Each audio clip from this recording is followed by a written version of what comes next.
नमस्कार. मी अनिरुद्ध मराठे. आपल्या सगळ्यांचं हा आठवडा अमेरिकेतून या व्हिडिओ सिरीजच्या 15व्या भागामध्ये स्वागत करतो. गेले अनेक महिने मी ही व्हिडिओ सिरीज करू शकलो नाही. कामाच्या व्यस्ततेमुळे मला वेळ झाला नाही. आज मात्र आपण या व्हिडिओ सिरीजची पुन्हा सुरुवात करणार आहोत आणि आजचा हा जो 15वा भाग आहे त्याचा मुख्य विषय हा आहे की बर्थ राईट सिटिझनशिप. मागच्या शुक्रवारी अमेरिकेतल्या सुप्रीम कोर्टाची जी सध्याची टर्म आहे ती संपली आणि त्या टर्ममधली सगळ्यात महत्त्वाची जी केस होती ती म्हणजे बर्थ राईट सिटिझनशिपची जी केस. त्याबद्दल आपण जरा सविस्तर प्रकारे या व्हिडिओमध्ये बोलणार आहोत. तर ही केस काय होती? तर ह्या केसचं नाव आहे Trump, president of the United States et al versus Barbara and others. ही केस निर्माण कशी झाली याचा आपण थोडासा विचार करूया. तर मागच्या वर्षी जानेवारीमध्ये म्हणजे 2025 सालातल्या जानेवारीमध्ये ट्रम्पनी एक एक्झिक्युटिव्ह ऑर्डर ही काढली. ती एक्झिक्युटिव्ह ऑर्डर नंबर 14160 अशी ती होती आणि त्याचं टायटल असं होतं, protecting the meaning and value of American citizenship. ह्या एक्झिक्युटिव्ह ऑर्डरनी इसेन्शियली सगळी जी मुलं अमेरिकेत जन्माला येतात की ज्यांचे पेरेंट्स म्हणजे ज्यांचे आईवडील किंवा आईवडिलांपैकी एक जण ते आणि विशेषतः माता, ती माता जर का इल्लिगल इमिग्रंट असेल म्हणजे ह्या देशात बेकायदेशीररित्या त्यांनी स्थलांतर केलेलं असेल किंवा ती माता जर का टेम्पररी व्हिसावरती असेल म्हणजे H1B व्हिसा, F1B व्हिसा, हे जे टेम्पररी व्हिसाज आहेत त्यांचा जो काउंटर पार्ट आहे डिपेंडंट व्हिसा म्हणजे H4 व्हिसा. H1B हा नोकरीसाठी दिलेला जाणारा व्हिसा असतो आणि H1B वर जी व्यक्ती आलेली आहे त्या व्यक्तीच्या पत्नीला किंवा पतीला, जी पत्नी काम करत नाहीये किंवा जो पती काम करत नाहीये त्यांना डिपेंडंट व्हिसा दिला जातो. तर अशी जर का पत्नी असेल H4 व्हिसावर जे टेम्पररी स्टेटस आहे आणि या टेम्पररी स्टेटस खाली अनेक व्हिसा येतात, फक्त H1शी रिलेटेड व्हिसा आहेत असं नाही आहे, तर अनेक व्हिसा येतात. तर अशा पाल्यांच्या मुलाला अमेरिकन सिटिझनशिप मिळणार नाही असा ह्या एक्झिक्युटिव्ह ऑर्डरचा मुख्य हेतू होता. एखाद्या लहान मुलाचं सिटिझनशिप स्थापित करायचं असेल तर त्यासाठी जी काही कागदपत्र लागतात ती कागदपत्र देण्यापासून बंदी करण्यात आली. ही कागदपत्र कोणती आहेत? तर अमेरिकेत प्रामुख्याने बर्थ राईट सिटिझनशिप असल्यामुळे बर्थ सर्टिफिकेट लागतं. बर्थ सर्टिफिकेट असेल तर तुम्ही ऑटोमॅटिकली अमेरिकन सिटिझन होऊ शकता आणि असं असल्यामुळे बर्थ सर्टिफिकेट इश्यू करायचं नाही असं जणू काही ह्या ऑर्डरमध्ये सांगितलं गेलं. आणि ही एक्झिक्युटिव्ह ऑर्डर डोनाल्ड ट्रम्प यांनी काढली आणि त्याच्यानंतर त्याच्या विरोधात अनेक लोक गेले आणि त्याचाही एक इतिहास आहे. सुरुवातीला एका डिस्ट्रिक्ट कोर्टनी, फेडरल कोर्टचा जो डिस्ट्रिक्ट आहे फेडरल डिस्ट्रिक्ट, त्या डिस्ट्रिक्ट कोर्टच्या जजनी ही ऑर्डर रद्दबातल ठरवली आणि ही रद्दबातल ठरवली तर ती संपूर्ण देशभर रद्दबातल असं त्या फेडरल डिस्ट्रिक्ट कोर्टाने जाहीर केलं. तर त्याच्यावरती एक दावा झाला की एखादा फेडरल डिस्ट्रिक्ट कोर्ट सगळ्या देशाला एखादी ऑर्डर पास करू शकतो का? आणि त्या केसमध्ये सुप्रीम कोर्टाने असं सांगितलं की नाही, फेडरल डिस्ट्रिक्ट जो आहे तो ते कोर्ट फक्त त्या डिस्ट्रिक्टपर्यंत बोलू शकतं. असं स्वीपिंग अख्ख्या अमेरिकेभर ते निकाल लागू झाला पाहिजे असं करू शकत नाही. त्याच्यामुळे परिस्थिती अशी होती की काही भागात ही एक्झिक्युटिव्ह ऑर्डर बार झालेली होती आणि काही भागात ही एक्झिक्युटिव्ह ऑर्डर चालू होती. ह्या मोठी गोंधळाची परिस्थिती अमेरिकेत निर्माण झाली होती आणि म्हणून इमर्जन्सी अपील सुप्रीम कोर्टाने घेतलं. त्याच्या अगोदर आपण अमेरिकेतल्या सिटिझनशिप बद्दल थोडंसं जाणून घेतलं पाहिजे, पार्श्वभूमी जी आहे ती समजून घेतली पाहिजे. तर मुख्यतः अमेरिकेत एक 14th अमेंडमेंट आहे, आपण या व्हिडिओमध्ये पुढे बघणार आहोत. त्या अमेंडमेंटद्वारे जी व्यक्ती अमेरिकेत जन्माला आलेली आहे त्या व्यक्तीला अमेरिकेचं नागरिकत्व मिळतं. अशी ती 14th अमेंडमेंट आहे. ती 19व्या शतकात पारित झाली होती. परंतु त्याच्या अगोदर एक मोठी केस झाली, ती ड्रेड स्कॉट वर्सेस सॅनफर्ड अशी एक मोठी केस झाली. त्याच्यानंतर 14th अमेंडमेंट झाली आणि त्याच्यानंतर युनायटेड स्टेट्स वर्सेस वॉंग ही एक केस झाली. या तिन्ही केसेसचा संदर्भ या 2026 सालातल्या केसशी आहे आणि तो आपण समजून घेणार आहोत. तर सर्वप्रथम आपण ड्रेड स्कॉट वर्सेस सॅनफर्ड ही 1857 सालातली जी केस आहे, ज्या वेळेला भारतात ब्रिटिशांविरुद्ध बंड झालं त्याच वर्षी ही केस डिसाईड झाली. तर ह्या केसमध्ये प्रामुख्याने 3 मुद्दे चर्चेला घेतले गेले. ते म्हणजे की स्लेव्ज जे आहेत, जे गुलाम आहेत अमेरिकेतले, ते नागरिक आहेत का नाही, आणि ते जे गुलाम आहेत ते एखाद्या राज्यामध्ये, एखाद्या स्टेटमध्ये ते फ्री असतील, म्हणजे ज्या राज्यामध्ये गुलामगिरी नाहीये. आपण 1857 सालची गोष्ट करतोय, त्याच्यामुळे हे लक्षात घ्या.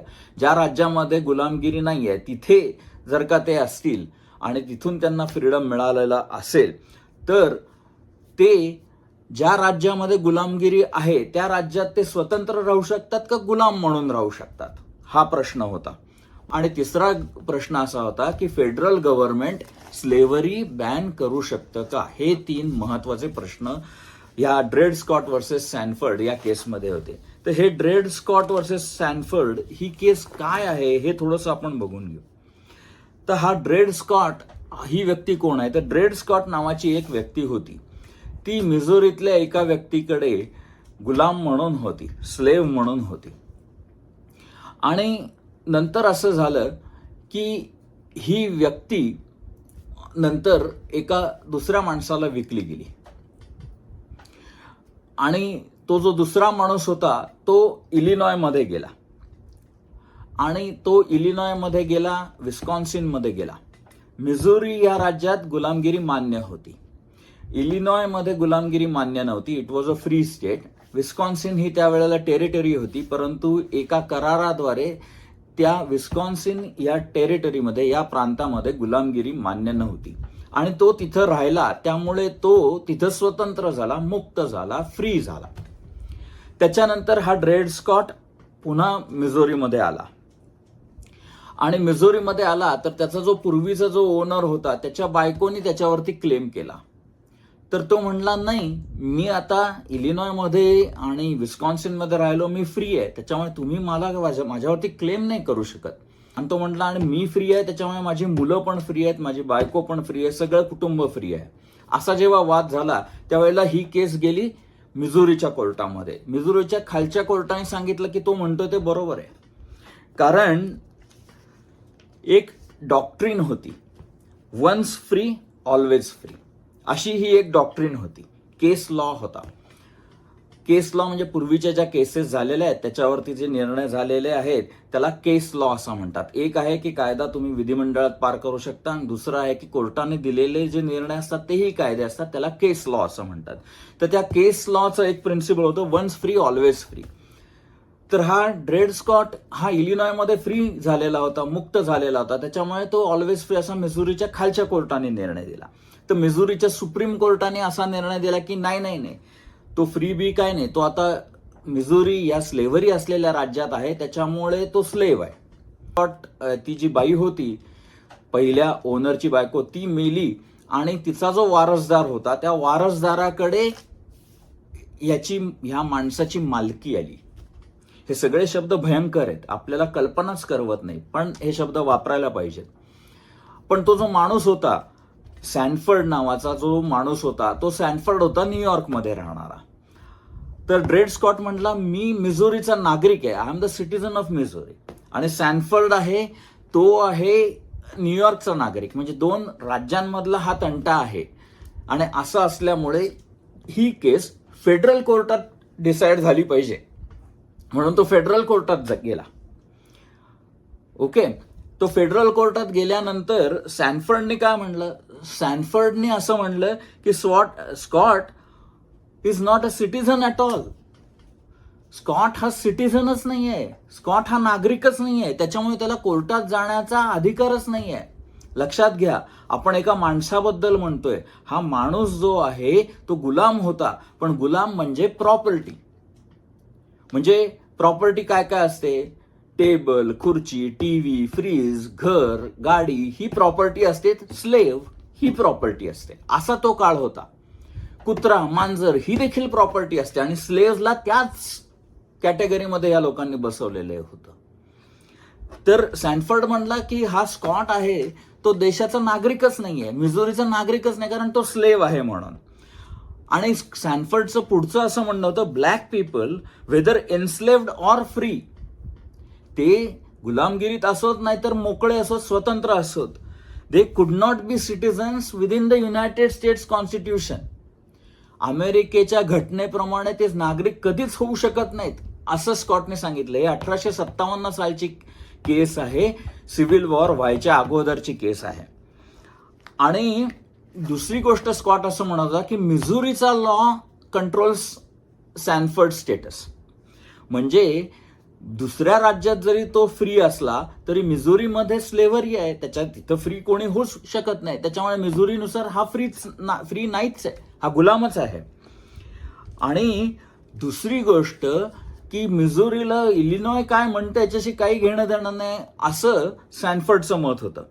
आणि तिसरा महत्वाचा भाग सॅनफर्ड असं म्हणाला की Congress lacked any authority to ban slavery in any territory. म्हणजे फेडरल गव्हर्नमेंट म्हणजे संसदेला स्लेव्हरी बॅन करण्याचा कोणताही अधिकार नाही, अशी ही ड्रेड स्कॉटची वर्सेस सॅनफर्डची ही केस होती. तर आपण ड्रेड स्कॉटचं मत काय होतं आणि सॅनफर्डचं मत काय होतं ते पाहिलं. मग यावर निर्णय काय झाला, तर निर्णय असा झाला 1857 साली की enslaved people and their descendants are not citizen. त्या काळच्या सुप्रीम कोर्टाने असा निर्णय दिला की जी लोक गुलाम आहेत ते स्वतः आणि त्यांचे कुटुंबीय कधीही नागरिक होऊ शकत नाहीत. निकालपत्र जे दिलं त्या निकालपत्रामध्ये त्यांची स्टेटमेंट काय आहेत, a free Negro of American race whose ancestors were brought to this country and sold as slaves is not a citizen within the meaning of the Constitution of the United States. त्यांचं असं म्हणणं होतं की अमेरिकेच्या घटनेनुसार एखाद्या व्यक्तीला विकत घेऊन किंवा विकून स्लेव्ह म्हणून आणलेला असेल तर तो नागरिकच नाही. निकालातला दुसरा महत्वाचा मुद्दा असा होता, a person status as free or enslaved depended entirely on the laws of the state where they resided. म्हणजे तुम्ही ज्या राज्यात राहताय त्या काळची परिस्थिती अशी होती, काही स्टेट्समध्ये स्लेव्हरी बंद झाली होती, काही स्टेट्समध्ये स्लेव्हरी होती. हा निकाल असा म्हणतो की ज्या राज्यात तुम्ही राहता त्या राज्यानुसार तुम्ही स्लेव्ह आहात की नाही हे ठरेल. आणि तिसरा महत्वाचा मुद्दा या निकालपत्रातला असा होता की Congress had no authority to ban slavery in federal territories. काँग्रेसला म्हणजे संसदेला कोणताही अधिकार नाही स्लेव्हरी बॅन करण्याचा. आणि त्याच्यामध्ये त्यांनी कारण असं दिलं, the Constitution of the United States recognizes slaves as property. मगाशी मी जसं म्हणलं, कुत्रा, मांजर ही तुमची प्रॉपर्टी असते, स्लेव्स ही तुमची प्रॉपर्टी असते. काय प्रकारची विचारधारा या देशामध्ये होती अमेरिकेमध्ये याचा तुम्ही विचार करा. And the constitution pledges the federal government to protect it. म्हणजे कॉन्स्टिट्यूशनमध्ये स्लेव्हरीला मान्यता आहे, त्याच्यामुळे स्लेव्हरी प्रोटेक्ट करणं हे फेडरल गव्हर्नमेंटचं म्हणजे सरकारचं, मध्यवर्ती सरकारचं काम आहे, असं ड्रेड स्कॉटचा डिसिजन सांगत होता. अत्यंत भयंकर आणि वेदनादायी असा हा डिसिजन होता. आणि अमेरिकेत जे सिव्हिल वॉर झालं त्या सिव्हिल वॉरमध्ये ड्रेड स्कॉट डिसिजनचा देखील सहभाग होता. म्हणजे या डिसिजनमुळे देखील सिव्हिल वॉरला चालना मिळाली. इतकं महत्व या ड्रेड स्कॉट केसचं अमेरिकेच्या इतिहासामध्ये आहे. आणि नंतर काय झालं, नंतर सिव्हिल वॉर झालं स्लेव्ह स्टेट्सला युनियन स्टेट्सनी हरवलं. आणि मग असा प्रश्न निर्माण झाला की अरे हे जे पूर्वीचे गुलाम आहेत, पूर्वीचे जे स्लेव्ज आहेत, त्यांच्या नागरिकत्वाबद्दल करायचं काय, म्हणून त्यांनी 14th अमेंडमेंट अमेरिकेत आली. आता 14th अमेंडमेंट त्याच्यामध्ये वेगवेगळे सेक्शन्स आहेत आणि ते वेगवेगळ्या गोष्टींबद्दल बोलतात. पण त्याच्यातल्या जे सेक्शन्स आहेत ज्याला क्लॉजेस म्हणतात, त्या क्लॉजेसमधला एक क्लॉज आहे तो सिटिझनशिप क्लॉज, तो आहे सेक्शन 1. तर तो काय म्हणतो ते आपण वाचूया. All persons born or naturalized in the United States and subject to the jurisdiction thereof are citizen of the United States and the state wherein they reside. हे सगळ्यात महत्वाचं स्टेटमेंट आहे या कॉन्स्टिट्युशनल अमेंडमेंट मधलं. काय तर all persons born or naturalized in the United States and subject to the jurisdiction thereof are citizens of the United States and the state wherein they reside. आणि हे जे statement आहे त्याच्यातलं and subject to the jurisdiction thereof हा महत्वाचा भाग आहे. आणि त्या आधारावर ट्रम्पनी एक्झिक्युटिव्ह ऑर्डर काढली. ते कसं ते आपण नंतर बघूया. आता असं जरी असलं की नाही या 14th अमेंडमेंटचं टेक्स्ट, तरी एक महत्वाची घटना आहे बरं का, की ह्या सगळ्यामध्ये त्यांनी असं सांगितलं या 14th अमेंडमेंट नंतर अजून एक कायदा झाला आणि त्या कायद्यानुसार की तुम्ही जर का काळे असाल, आफ्रिकन ओरिजिनचे असाल, तर तुम्हाला इथं येऊन नागरिकत्व मिळवता येईल. पण तुम्ही चायनीज असाल, जॅपनीज असाल, भारतीय असाल तर तुम्हाला नागरिकत्व मिळणार नाही. त्यांनी बॅन केलं होतं.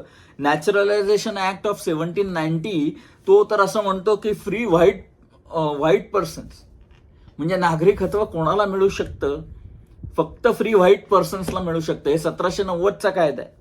आणि नॅचरलायझेशन ऍक्ट ऑफ 1870 त्यांनी असं सांगितलं की नाही आफ्रिकन्स चालतील म्हणून. आणि त्याच्यानंतर दोन केसेस झाल्यावर का, एक ओझावा वर्सेस युनायटेड स्टेट्स 1922 साली, ज्याच्यामध्ये जापनीज माणसाला नागरिकत्व नाकारलं गेलं. आणि दुसरी केस युनायटेड स्टेट्स वर्सेस भगतसिंग थिंड, म्हणजे हा भारतीय मनुष्य होता, ही झाली 1923 मध्ये. त्या भारतीय माणसाला देखील अमेरिकेचं नागरिकत्व नाकारलं गेलं. फक्त गोऱ्या लोकांना अमेरिकेचं नागरिकत्व घेता येत होतं. हे महत्वाचं आहे, लक्षात ठेवण्यासारखी घटना आहे. म्हणजे ही सर्व पार्श्वभूमी लक्षात घेण्यामागे एक कारण आहे, असं आहे की United states versus Wang Kim arc नावाची एक केस झाली. तर हा वॉंग किम आर्क कोण होता, तर असं झालं की कॅलिफोर्निया हे चीनच्या जवळ आहे आणि त्यांना लेबरर्सची गरज होती रेल्वे वगैरे बनवण्यासाठी. म्हणून त्यांनी चीनी लोकांना अमेरिकेत प्रवेश दिला, पण चीनी लोकांना नागरिकत्व मात्र घेता येत नव्हतं, असं लक्षात घ्या. म्हणून सॅन फ्रान्सिस्कोमध्ये वगैरे गेलात तर चायनीज ओरिजिनचे अनेक लोक भेटतात जे अमेरिकन नागरिक आहेत. तर तिथे एक जोडपं होतं, ते कायदेशीररित्या अमेरिकेत आलेलं होतं आणि त्यांचा मुलगा जन्माला आला अमेरिकेमध्ये, वॉंग किम आर्क. तर हा जो वॉंग होता तो अमेरिकेत जन्माला आला आणि तो नंतर चायनामध्ये गेला आणि चायनामधनं परत अमेरिकेत ज्या वेळेला आला त्यावेळेला अमेरिकेने त्याला प्रवेशच नाकारला. आणि अमेरिका असं म्हणालं की अरे तू अमेरिकन सिटीजन नाहीस, कारण तू चायनीज ओरिजिनचा आहे, त्याच्यामुळे तू अमेरिकन सिटीजन नाही, असं त्यांनी नाकारलं त्याचा प्रवेश. म्हणून वॉंग किम आर्कने त्यांना सू केलं गव्हर्नमेंटला आणि ही केस सुप्रीम कोर्टात गेली. आणि ही महत्वाची केस आहे कारण ह्या केसचा रेफरन्स आत्ताच्या 2026च्या केसमध्ये आलेला आहे. तर या केसमध्ये त्यावेळच्या सुप्रीम कोर्टाने असं सांगितलं की birth place confers the citizenship, आणि त्याला एक नाव आहे ज्यूस सॉली म्हणून असं नाव आहे की जिथं जन्माला आला तिथले तुम्ही नागरिक आहात, हे तत्व आहे. आणि सुप्रीम कोर्टाने हे मान्य केलं आणि त्यांनी असं म्हटलं की a child born in the United States of parents of Chinese descent who at the time of his birth are subjects to the emperor of China, कारण ते सिटिझन्स नव्हते, but they have a permanent domicile and residence in the United States and the child becomes at the time of birth a citizen of the United States by virtue of the first clause of the 14th Amendment. हे सगळं याच्यामध्ये अजून मी 2 तासाचे देखील video करू शकतो, परंतु हे सगळं लक्षात घ्या. कारण ह्याच्यामध्ये परमनंट रेसिडेन्शिप, डोमिसाईल हे या गोष्टी आल्यात, म्हणून मी म्हणलं की 2 तासही व्हिडिओ होऊ शकतो. तर पण त्यांनी सांगताना काय म्हणलं की by virtue of the first clause of 14th amendment. म्हणजे ह्या केसमध्ये लक्षात घेण्यासारखं असं आहे की ते असं नाही म्हणले की ते परमनंट रेसिडेंट आहेत, त्याचे आईबाप परमनंट रेसिडेंट आहेत, ते डोमिसेल आहेत आणि म्हणून त्याला नागरिकत्व मिळतंय, असं नाही म्हणाले. ते म्हणाले की by virtue of the first clause. आपण मगाशी जे पाहिलं ते की born in United States and subject to the jurisdiction thereof, असा निर्णय वॉंग निघलाय. आणि त्याच्यामध्ये interpretation of the jurisdiction thereof त्यांनी असं केलं, the fundamental principle of the common law. हे देखील महत्वाचं आहे बरं का. अमेरिकेतले सगळे कायदे, भारतातले ही बहुसंख्य कायदे हे इंग्लिश कॉमन लॉ पासून आलेले आहेत. त्याच्यावरती देखील 1 तास 2 तासाचं काय आपण एक आठवडाभर देखील बोलू शकू, इतका तो गहन विषय आहे. परंतु इंग्लिश कॉमन लॉ हा आजही अमेरिकेमध्ये रेफर केला जातो. आणि वॉंगच्या केसमध्ये सुप्रीम कोर्टाचं असं म्हणणं होतं की the fundamental principle of common law with regard to English nationality was born within the allegiance. Such allegiance and protection were mutual and were not restricted to natural born subjects and naturalized subjects, but were predicable of aliens in amity so long as they were within the kingdom. म्हणजे याचा अर्थ असा असेल की तुम्ही व्हिसाधारक असा, permanent residence असा, काही असा, पण तुम्ही किंगडम मध्ये म्हणजे ब्रिटिशांच्या किंवा अमेरिकेत जरी राहत असाल तरी देखील mutually you are subject to the jurisdiction thereof. अमेरिकेत आता जर का तुम्ही आला असाल तर तुम्ही म्युच्युअली अग्री केलेले तुम्ही अमेरिकेचे कायदे पाळणार आहात म्हणून. आणि ज्युरिस्डिक्शन नसेल तर मग अमेरिका इथे राहणाऱ्या लोकांना अटक कसं करू शकेल, परदेशी लोकांना? नाही का? हा साधा प्रश्न आहे. Children born in England of such aliens were therefore natural born subjects. म्हणजे कॉमन इंग्लिश लॉ नुसार देखील की जर का तुमचा जन्म इंग्लंडमध्ये झाला असेल तर तुम्ही ऑटोमॅटिकली ब्रिटिश सिटीजन झालात, हे त्या काळातल्या नुसार. आणि वॉंगच्या डिसिजन नुसार त्यांचं असं म्हणणं होतं की परमनंट रेसिडन्स वगैरे हे काही आई वडिलांचं परमनंट रेसिडन्स किंवा temporary residence it doesn't matter, असं वॉंगचं म्हणणं होतं. आणि तिसरा महत्वाचा मुद्दा वॉंग डिसिजन मध्ये होता की constitutional right supersede statutory exclusion acts. हे फार महत्वाचं आहे. म्हणजे याचा अर्थ असा आहे की जर का कॉन्स्टिट्यूशन मध्ये लिहिलेलं असेल ना तर त्याच्यावरती तुम्ही कायदा करून, स्टॅच्युटरी कायदा करून रिस्ट्रिक्शन्स आणू शकत नाही. हे जास्ती महत्वाचं आहे. कॉन्स्टिट्यूशन मध्ये लिहिलं, एक फेमस जस्टिस होते, जस्टिस स्कलिया म्हणून, ते म्हणले कॉन्स्टिट्यूशन इज डेड. ती मृतवत आहे, ती मेली, लिहून ठेवलं, झालं, संपलं. म्हणजे कॉन्स्टिट्यूशन मध्ये जे लिहिलंय ते कायदा करून बदलता येत नाही, त्याच्यासाठी कॉन्स्टिट्युशनल अमेंडमेंट करायला पाहिजे. हे लक्षात घ्या. आणि त्यांनी वॉंगने असं म्हणलं की the acts of Congress known as the Chinese Exclusion Acts, कारण त्यावेळेला हा कायदा होता Chinese Exclusion Acts, prohibiting persons of Chinese race and especially Chinese labourers from coming into the United States do not and cannot apply to him. वॉंगला हा कायदा का लागू होत नाही? जर का नवीन बाहेर नाही येणार असेल तर त्याला तो कायदा लागू येतो, पण वॉंगला का लागू होत नाही? कारण वॉंगचा जन्म अमेरिकेत झाला, त्याच्यामुळे त्याचे ओरिजिन काय आहे इट डझंट मॅटर, असं सिंपल अर्थ वॉंग डिसिजनचा आहे. आता आपण येऊया ट्रम्पच्या केसमध्ये. आता ट्रम्पच्या केसमध्ये येण्या अगोदर आपण लक्षात घ्या की 14th अमेंडमेंट काय, पुन्हा एकदा ते बघायला लागेल, कारण ट्रम्पची केस त्याच्यावर आधारित होती. त्यांनी असं म्हणलंय, all persons born or naturalized in the United States and subject to the jurisdiction thereof are citizens of the United States. सर्व कॉन्झर्वेटिव्ह म्हणजे प्रतिगामी लोक जी असतात राजकारणातली उजव्या विचारसरणीची, तर अमेरिकेतल्या उजव्या विचारसरणीच्या लोकांचं मत असं आहे की and subject to the jurisdiction thereof, म्हणजे अमेरिकेच्या कायद्याच्या अंतर्गत जे येतात ते, असं ह्या घटना दुरुस्तीमध्ये लिहिलेलं आहे. आणि त्याच्यामुळे जी लोक अमेरिकेचा कायद्याचा भंग करून इथं आलेली आहेत, they are not subject to the jurisdiction of United States, कारण त्यांचं अलेजियन्स अमेरिकेशी नाही, ते दुसरीकडनंच कुठून तरी आलेले आहेत. तसंच टेम्पररी व्हिसावरती जे येणार आहेत की ते टेम्पररी व्हिसावर आलेले आहेत. हो, ते परमनंट रेसिडेंट कुठे आहेत? परमनंट रेसिडेंट याचा अर्थ तुमचा इंटेंट आहे अमेरिकेत राहण्याचा. टेम्पररी व्हिसावाल्यांचा असा इंटेंट नसतो. आणि असं असल्यामुळे त्या लोकांच्या मुलांना देखील ती लोकच मुळात आणि त्याच्या योगे त्यांची मुलं, they are not subject to the jurisdiction thereof. साधा, आणि म्हणून ट्रम्पची जी ऑर्डर होती की परमनंट रेसिडेंट आणि सिटिझन नसाल तर जो जन्माला येतो तो नागरिक नाही, ही जी ऑर्डर होती ती कायदेशीर ठरते, असं ट्रम्पच्या वकिलांचं म्हणणं होतं. पण इथं साधा प्रश्न आहे.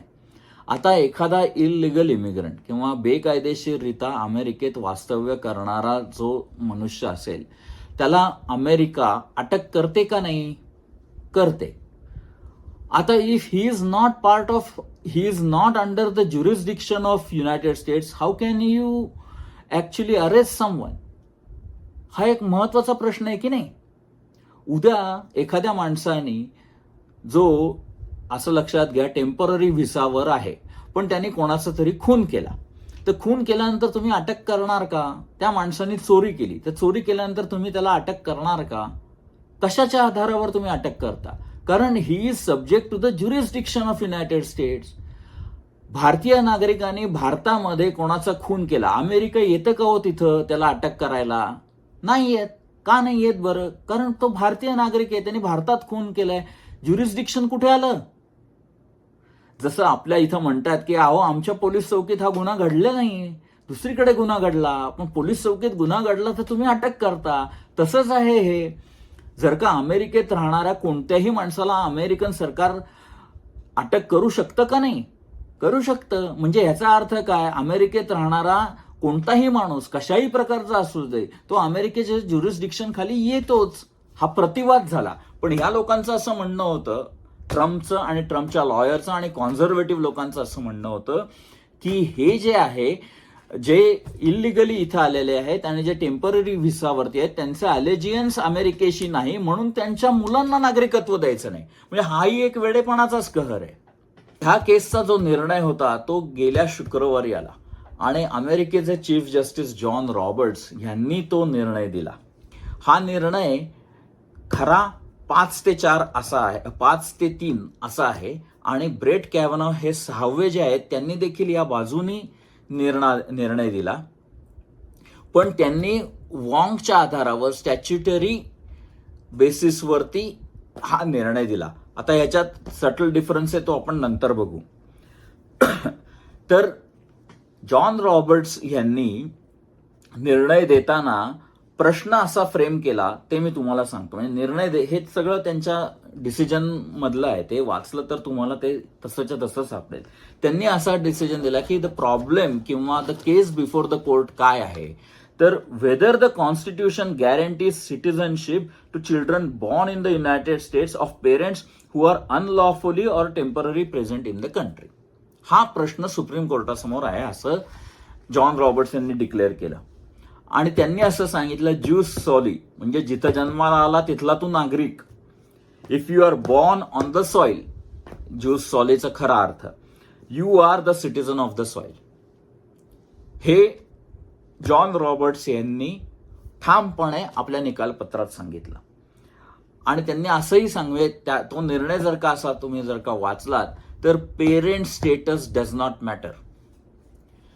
तुमचे आईबाप इथे इलिगली आले का लिगली आले तर ते टेम्पररी व्हिसावर आले का परमनंट रेसिडेंट आहेत का अमेरिकन सिटिझन्स आहेत, हे इट डज नॉट मॅटर. आणि it is applied across all American jurisdiction. हे फार महत्वाचं आहे, हे फार महत्वाचं आहे. It is applied across all jurisdiction. याच्या मागेही अनेक गोष्टी आहेत की कोणत्या व्हेसलवरती किंवा म्हणजे कोणत्या शिपवरती, ती शिप कोणती आहे, काय आहे, असे ऐतिहासिक संदर्भ आहेत. त्याच्यामध्ये आत्ता आपण जायचं कारण नाही.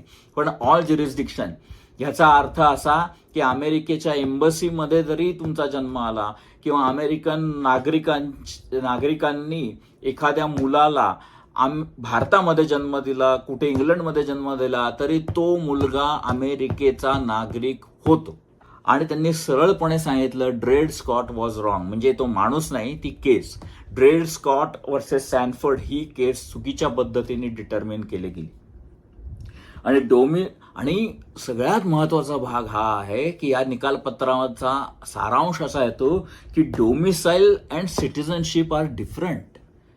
डोमिसाईलचा आणि सिटिझनशिपचा काही संबंध नाही. So we don't need to consider whether someone is domicile or not when you are considering the citizenship of that person. हे इतकं महत्वाचं आहे आणि दूरगामी परिणाम करणार आहे की सांगता येत नाही. आता ह्याच्यामध्ये काय झालं ते मी तुम्हाला सांगतो की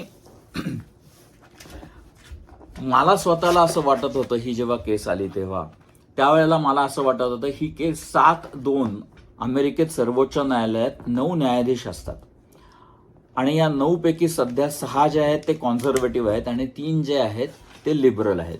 परंतु ह्या केसचं मी ओरल आर्ग्युमेंट रेडिओवरती ऐकत होतो आणि ते ओरल आर्ग्युमेंट ऐकल्यानंतर मला असं वाटलं की ही केस 7-2 अशा फरकाने ठरवली जाईल. त्यामध्ये 2 कोण विरोधात जातील तर ते जस्टिस थॉमस आणि जस्टिस अलिटो असं मला वाटलं. प्रत्यक्षात ही ठरवली गेली 6-3 आणि 6-3 मधली तिसरी जी व्यक्ती अलिटो आणि थॉमस यांच्याबरोबर मिळाली ती व्यक्ती म्हणजे नील गॉर्सच. नील गॉर्सच यांनी ह्या निकालाच्या विरोधात मत नोंदवलं. हे माझ्यासाठी धक्कादायक होतं कारण गॉर्सच यांचा संपूर्ण जर का करिअर पाहिलं, त्यांची कारकीर्द पाहिलीत तर ही कारकीर्द एक वेगळ्याच प्रकारे त्याचं अवलोकन करायला पाहिजे. पण तो तसं झालं नाही आणि ही केस 6-3 अशी डिसाईड झाली. आणि ब्रेट कॅव्हॅनॉ यांचं जे मत होतं ते मी मात्र काही समजू शकलो नाही कारण त्यांनी वॉंगच्या आधारावर ही केस डिसाईड केली रादर दॅन कॉन्स्टिट्यूशन. आणि that was kind of surprise to me कारण वॉंगमध्ये देखील म्हटलेलं आहे की डोमिसाईल आणि ह्याचा संबंध नाही आहे. कारण त्यांनी रेफरन्स कोणता दिला तर पहिल्या सेक्शनचा, पहिल्या क्लॉजचा रेफरन्स दिला 14th अमेंडमेंटमधला. तर कॅव्हॅनॉ यांचं मत काय हे मला तरी समजू शकलं नाही, ते गोंधळात टाकणारं होतं. ह्या केसचा अत्यंत दूरगामी परिणाम होणार होते. आज अनेक लोक अमेरिकेत आहेत, भारतीय लोक आहेत, इतर लोक आहेत की जे टेम्पररी व्हिसावरती आहेत आणि अनेक अशी लोक आहेत की जे इलिगल इथं आले आणि यांची मुलं इथंच जन्माला आली. त्यांना काही माहिती नाही मेक्सिको किंवा बाकीचे कोणते देश हे काही माहीत नाही आहे त्यांना, ते इथंच जन्माला आले. आणि ही जर का केस आत्ता जशी ठरवली गेली त्याच्या विरोधी प्रकारे ठरवली गेली असती तर ह्या मुलांचं भवितव्याचं काय झालं असतं. म्हणजे हे केवळ कल्पनेच्या पलीकडलं आहे. आणि माझं स्वतःचं असं मत आहे की जी व्यक्ती ज्या देशात जन्माला येते, जी व्यक्ती असते की नाही जन्माला येणारे, ती निरागस असते, ती निरपराध असते आणि त्या व्यक्तीला आपण त्या भूमीचाच नागरिक म्हणलं पाहिजे आणि त्या व्यक्तीला त्या भूमीचा नागरिक न म्हणणं हा त्या व्यक्तीवर केलेला घोर अन्याय आहे असं मला स्वतःलाही वाटतं. आणि भारतातला नागरिकत्वाचा कायदा देखील अत्यंत घोळू कायदा आहे. कारण उद्या माझ्या मुलाला सांगितलं की तू भारतीय नागरिक का, आणि त्याने सांगितलं हे बघा बर्थ सर्टिफिकेट, तर ते म्हणतील नाही नाही नाही बर्थ सर्टिफिकेट नाही, तुझे आई वडील भारतीय नागरिक आहेत का. मग ते काय करणार, माझ्या बर्थ सर्टिफिकेटकडे येणार. मग मी म्हणलं की माझं बर्थ सर्टिफिकेट, नाही नाही नाही तुझे वडील आणि आई भारतीय नागरिक आहेत का? माझे वडील मेले 1976 साली, त्यांचं नागरिकत्व मी कसं काय सिद्ध करू? माझी आई आहे 75-76 वर्षाची, तिचं नागरिकत्व मी कसं काय सिद्ध करू? कारण ते सिद्ध करायला गेले तर ते म्हणणार आमचे आजोबा म्हणजे माझ्या आईचे आई वडील आणि माझ्या वडिलांचे आई वडील. माझ्या वडिलांचे आई वडील कधीच गेले, त्यांचे वडील तर मी जन्माला यायच्या अगोदरच, म्हणजे माझे आजोबा वडिलांकडचे ते कधीच गेले होते, मी जन्माला यायच्या अगोदर. त्यांचं नागरिकत्व कसं सिद्ध करू? बरं, परवाच 2 आठवड्यापूर्वी असं म्हणलं की पासपोर्ट आहे, ते पासपोर्ट म्हणजे काय नागरिकत्व नाही. म्हणजे काय, तुम्ही परदेशी लोकांना पासपोर्ट देताय का? म्हणजे भारतात तर एवढा प्रचंड घोळ आहे की त्या घोळाची परिसीमाच नाही. आणि अशा परिस्थितीमध्ये हा जो निर्णय होता तो खूप आशादायक असा निर्णय होता. सर्वसाधारणपणे मी माझ्या व्हिडिओची सांगता एखाद्या कवितेने करतो, परंतु ह्या इतक्या महत्त्वाच्या केस नंतर आणि विशेषतः जॉन रॉबर्ट्स यांनी ज्या पद्धतीने जे निकालपत्र लिहिले ना, ते पाहिल्यानंतर कवितेने ह्या व्हिडिओची सांगता करण्यापेक्षा जॉन रॉबर्ट्स यांनी काय म्हटलंय ह्या निकालपत्रात, त्यांनी ह्या व्हिडिओची सांगता करावी असं मला वाटलं. फार अंगावर रोमांच आणणारं अशी त्यांची वाक्य आहेत जॉन रॉबर्ट्स, सरन्यायाधीश जॉन रॉबर्ट्स यांची या निकालपत्रात. त्यांनी असं म्हटलंय, citizenship then and now was the right to have rights. काय वाक्य आहे बघा, म्हणजे काय बुद्धिमत्ता असते ह्या लोकांची, नुसती कल्पना करा. Citizenship then and now was the right to have rights to freely participate in our political community. The framers of the 14th Amendment extended that promise to every free-born person in this land. काय शब्द आहेत, every free-born person in this land. The framers of the 14th Amendment extended that promise to every free-born person in this land. We keep that promise today. हे त्यांचं वाक्य आहे. We keep that promise today. अंगावर रोमांच येईल असा हा निर्णय आहे. आणि लक्षात घ्या, every free born person in this land. What does it mean every free born person in the land? त्याचा पहिला अर्थ असा आहे की every person who is born in the land is free. हा त्याचा पहिला अर्थ आहे. जो मनुष्य ह्या भूमीत जन्माला आहे तो स्वतंत्र आहे, तो फ्री आहे, हा त्याचा पहिला अर्थ आहे. आणि हे जे प्रॉमिस आहे अमेरिकन सिटिझनशिपचं, ते 14th अमेंडमेंटमध्ये अशा फ्री बॉर्न पर्सनला दिलं गेलं. We keep that promise today, असं जॉन रॉबर्ट्स म्हणाले. पुन्हा एकदा मी त्यांची 2 वाक्य कोणत्याही कॉमेंट्री शिवाय ऐकवतो, आपण ऐका ती. Citizenship then and now was the right to have rights to freely participate in our political community. The framers of the 14th Amendment extended that promise to every free-born person in this land. We keep that promise today. We keep that promise today. तर अशा प्रकारे मी या व्हिडिओची सांगता करतो. आपल्या या video सिरीजची tagline आहे की the truth is always at the source. सत्य हे नेहमी उगमापाशी सापडतं. नमस्कार.